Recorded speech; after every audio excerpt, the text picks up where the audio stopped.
Nope. Hey, Birchouse friends, welcome back. So it is -4 outside today, and the heater in my workshop is on the fritz. So I've opted to do Hey Birchouse in-house today. So let's get to it. We're going to answer a question we drew last week from Nathaniel Clark, who asks, Hey Birchouse, what is the best wood for weapon making? This is an excellent question. It lets us talk about some of the nuances in weapon building and in wood. And so there are several things to take in consideration, and the rules for making things like spears and battle axes, things of that nature, are the same rules that apply when you make like tools, like hammers or any tool that has like a wooden handle, mallets, things of that nature, hatchets. And first and foremost, we want to look for, is a wood hard enough to absorb the impact of what you're doing, like say a hammer handle.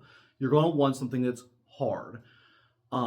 However, something can be hard and brittle, something like oak. Now, oak can be a very good handle for something like a hammer or a hatchet, or even a battle axe, but oak has a brittle quality, meaning that it's very likely that over time, if it's struck right, that shaft or that handle could shatter.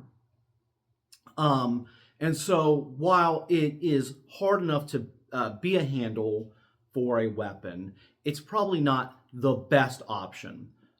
It can be a option, and we have even made oak axes, things of that nature. I use it periodically. It's not bad, but it is just something you have to take into consideration. The other thing you want to think about is flexibility. And this goes in tandem with a piece of wood being brittle. Something having some flexibility to it means that when the wood is impacted, when it takes some kind of impact, it has the ability to flex with the strike, with the impact, as opposed to really staying rigid. And with a more rigid wood, you can have a snap because it doesn't flex with the impact. This is kind of the same thought process that goes into like sword making. Swords need to be made of things like carbon steel, not things like stainless steel, because as a sword meets another sword, or it meets a piece of armor, or it meets a shield, when it takes an impact, it needs to be able to flex. And carbon steel allows the steel to flex and absorb the shock, which is why you can get things like kitchen knives made of stainless steel. Shouldn't be taking impact. Stainless steel is much more brittle than carbon steel. And so finally, let's talk about, I mentioned it just a moment ago, shock absorption. We need to think about shock absorption too when we're building weapon handles. The ability for the energy when the wood is struck, as it's transferred down the handle, to absorb some of that shock in your hands. And an excellent example of that is baseball bats. Like 75 to 80% of modern baseball bats are made of maple. It's a good wood that has a little flex. It's very hard, but it doesn't have a lot of shock absorption.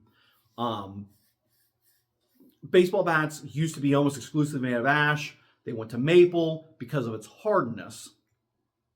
And that hardness was able to transfer a lot of energy to the ball and send it flying. However, recently, birch baseball bats have been kind of on the rise, and it's because birch has a better shock absorption. And so when you hit the ball, you have less of that shock coming down into your palms. And so we have to consider that as well when we're thinking about weapon handles.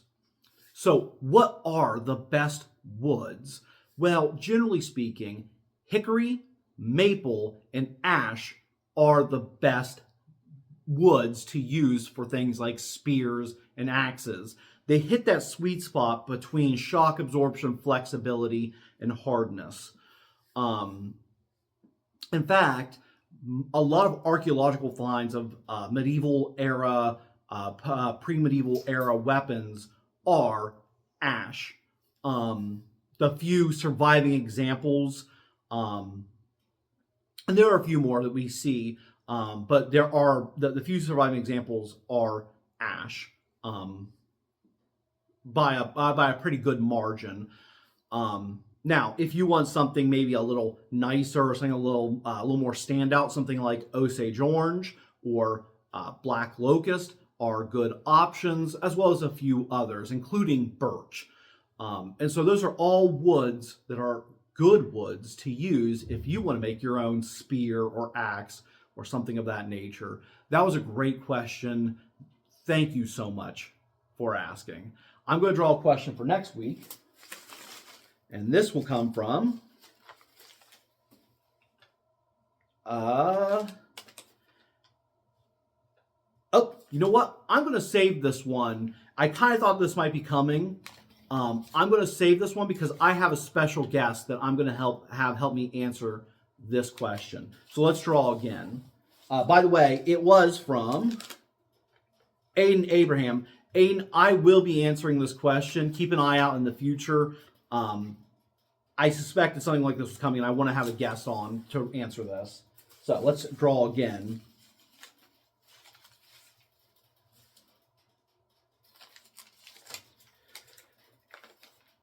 Oh no. So this was from Christine Doherty, who asks a similar question, a little different. Same person I'm going to have answer it with me. It's going to be a very special episode.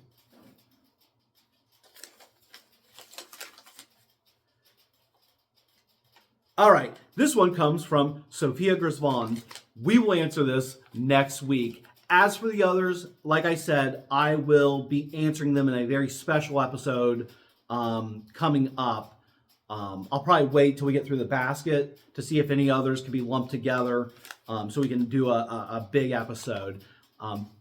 If you ever have a question for Birchouse, comment below with "Hey Birchouse, ask," and we'll answer it in a future video. In the meantime, we'll see you all next Wednesday.